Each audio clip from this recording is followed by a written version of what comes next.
Hello, I am John Sapao, and in this video I'll discuss what I've viewed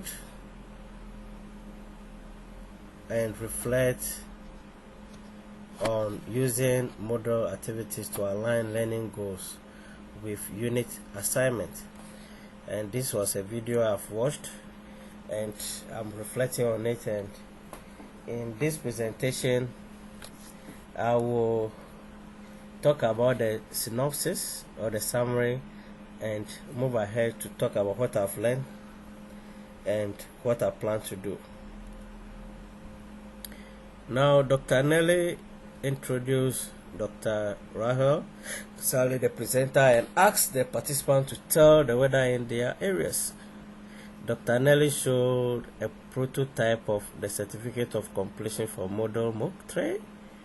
Dr. Nelly also showed how participants could get badges by assessing all the activities. The presenter took over and said her internet dropped twice the day she was presenting this, presenting her stuff.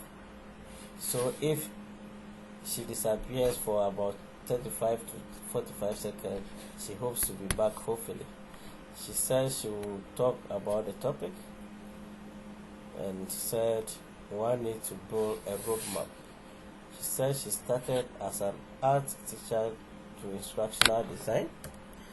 So after 6 months, she developed interest in web design and instructional design. So she went to MIST to study PhD in education from Capella University. She's of the view that as an instructional designer, you need to know what the students are thinking, what the IT people are doing, and about the faculty also.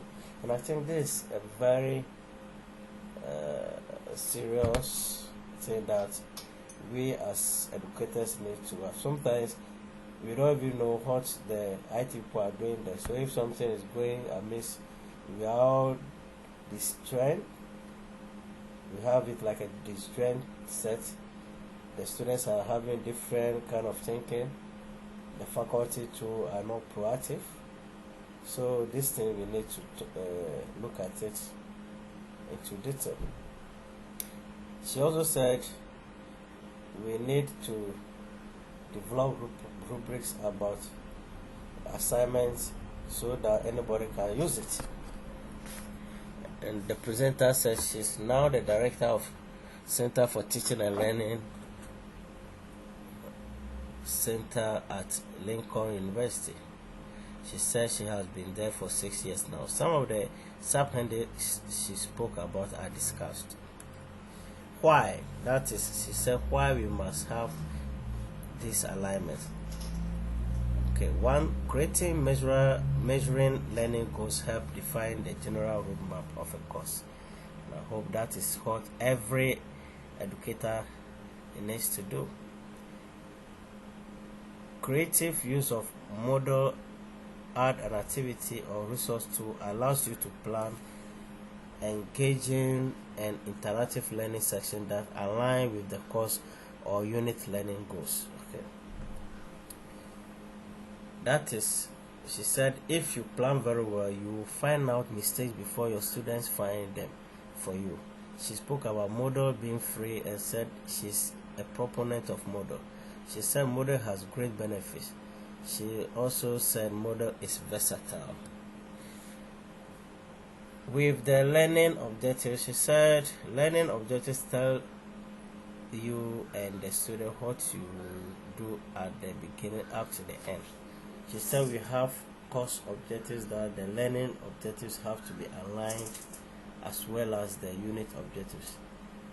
She said, for instance, we should let the students hear at the end of you will be able to, and they must be measurable learning objectives. On learning objectives, she stated that if you have it well, then it is like, say, moving from A to B. How will you move from A to B? It must be known to the student. So we should tell students that you, the educator or the teacher, you are not there to fail them but to help them out to learn. She spoke about the Bloom taxonomy and gave out the different verbs also. She said creating measurable learning objectives is not a rocket science. She showed some of the active verbs for Bloom's taxonomy that could be used at each level of the Bloom's taxonomy hierarchy. She gave an example on knowledge level and evaluation level, as the student will be able to list 5 ways to use graphics in a brochure and justify the use of sans serif fonts in a brochure respectively. That's one for the knowledge, the other one for the evaluation level. She said Bloom's taxonomy helps us to align our assignments to learning objectives. She showed a screenshot from Moodle Activities and described some of them.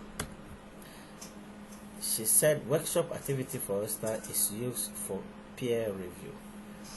So the view that if we are to add new activities and we don't know what those activities are, especially those who are new to Moodle, you click on it, the activity, and you'll be given some ideas that will help you think out of the box. She said one could go to YouTube also and search for example, using feedback in Moodle. That will help him or her also. She's of the view that we should write our objectives and look at activities that align with the verb actions. She explained the mid-range application using a nursing class and used a sample video.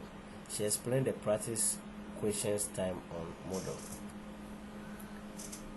No voice from the 49th minute to 51st minute, and the voice came back. The presenter said she cannot see anything but can hear Dr. Nelly. She can hear Dr. Nelly. Likewise me.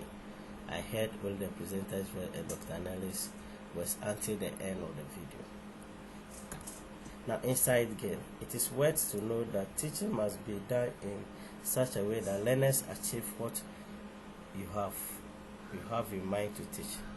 The presenter showed that she has gotten enough experience on how to state objectives and align assignment or activities to them, and I have learned a lot from that. For online teaching, one must be very cautious not to leave the learners in the wilderness by not aligning activities with the stated learning objectives. Also, one needs to study the Bloom's taxonomy judiciously. What I've planned to do, I will strive to improve my teaching online by carefully aligning my learning objectives to my activities. Besides, I will help faculty members to do likewise, since aligning learning objectives with activities will go a long way to help learners develop their own interest in the learning process.